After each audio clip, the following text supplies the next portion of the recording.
Hi everyone, welcome to Murphy's Law Garage. Today we install some AUXBEAM goodies on Seth's F-150.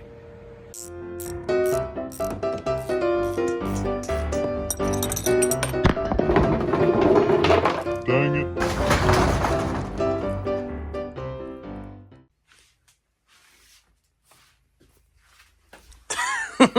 Alright, so AUXBEAM's been a great supporter of the channel over the years, mostly sending us headlight bulbs that we've put in our projects. But they wanted to do something a little different, and Seth has a truck. Now Seth works construction work, and his gray truck, the race truck, is his work truck.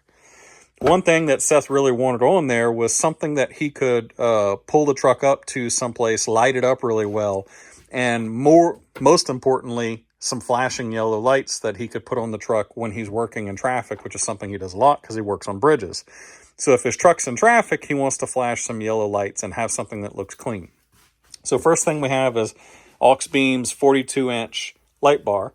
Now this has white LEDs, 2 stages, and then it's also got a running light and then yellow lights built into it. It's super duper bright. I'm not going to show you right this second inside of the shop, or maybe I will. We'll show you just because it's easier to see in the shop. And then secondly, we have AUXBEAM's AR600 control panel. It handles RGB. This is a beautiful, beautiful, beautiful piece of kit here. 60 amp control.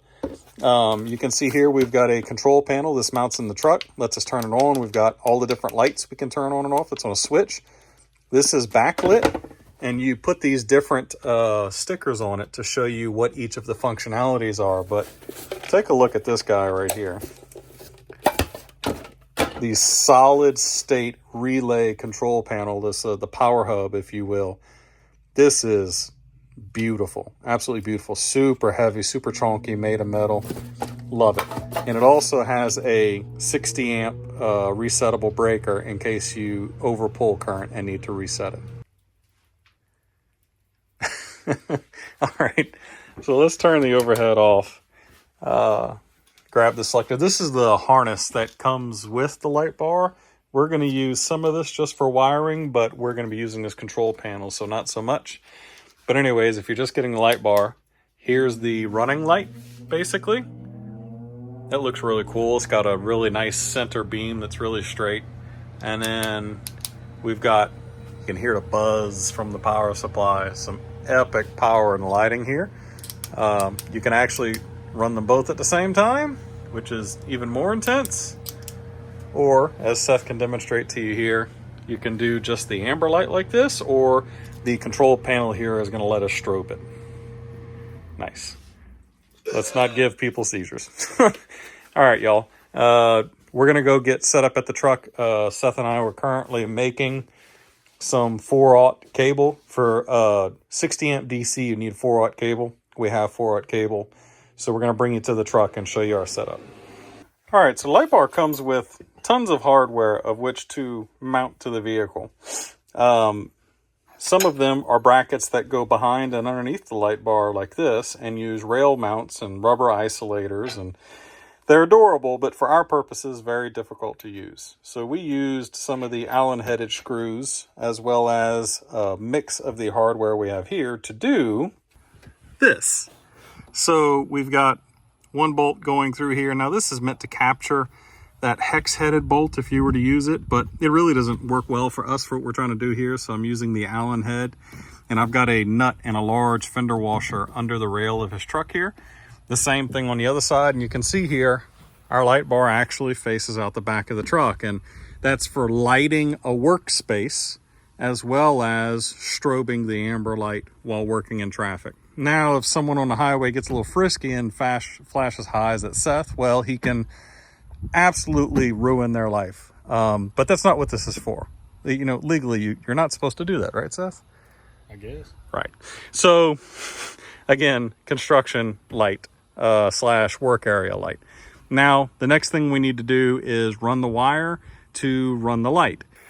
Don't mind Seth. He's just out here walking the battery cables.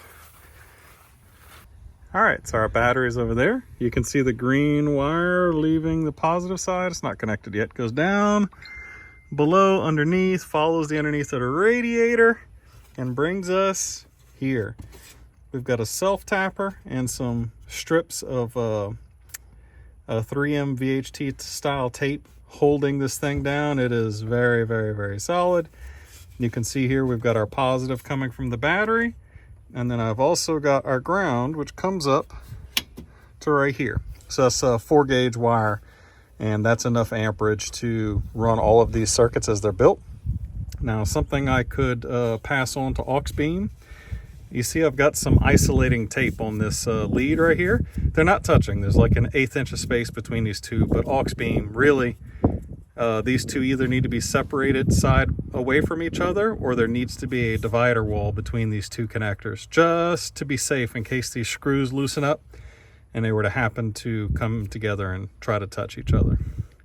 All right, so next thing we're gonna do is we need to run the controller from here, that pinned connector there, into the cab, and we've got a grommet right here in the firewall we're gonna pass it through. Oh, we forgot to show you our the breaker setup. So the 60 amp breaker comes with the kit.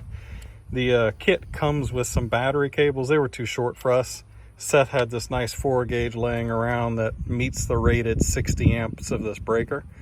If you're going to fully populate that switch panel, I would highly suggest going to a 4-aught over the what I believe looks like 6-aught that's in the box.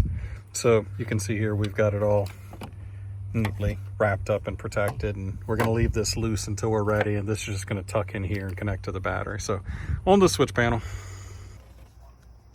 All right, it took us a while to make up a harness to run from the light bar on the back of the truck to the front here, but I wanted to show you all we've got our 3 different light modes of the light bar connected: the full light, the DRL, and the amber, all in the box. Now we can just put the lid on this thing and close it up, but Seth is going to hit the buttons and show you the modes. All right, give us some amber, Seth. All right, how about some DRL?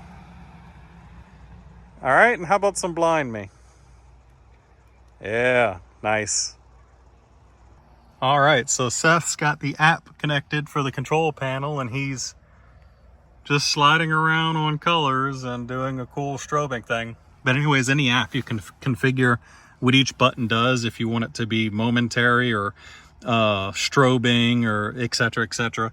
If there's a natural state you want it to be in whenever you hit the power button. So he's going to pick the color he wants. We're going to set up our amber to strobe, and we're going to show you that. All right, we've got the amber set up to strobe now. Go ahead, Seth. Boom. And we did that inside the app. You can do it through the switch panel, but it's easier in the app. Looks super cool.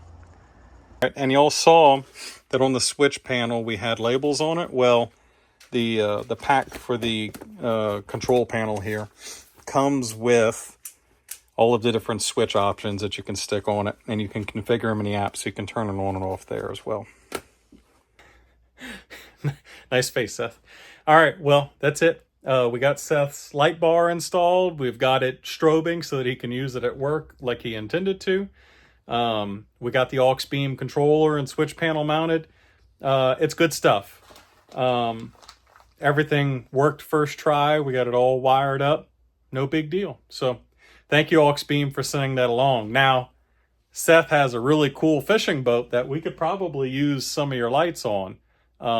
If you want us to do a video on that, AUXBEAM, hit us up, and we'll gladly accept your parts and do some videos for you. Anyways, thank y'all for watching this video, and as usual, we love you. God bless.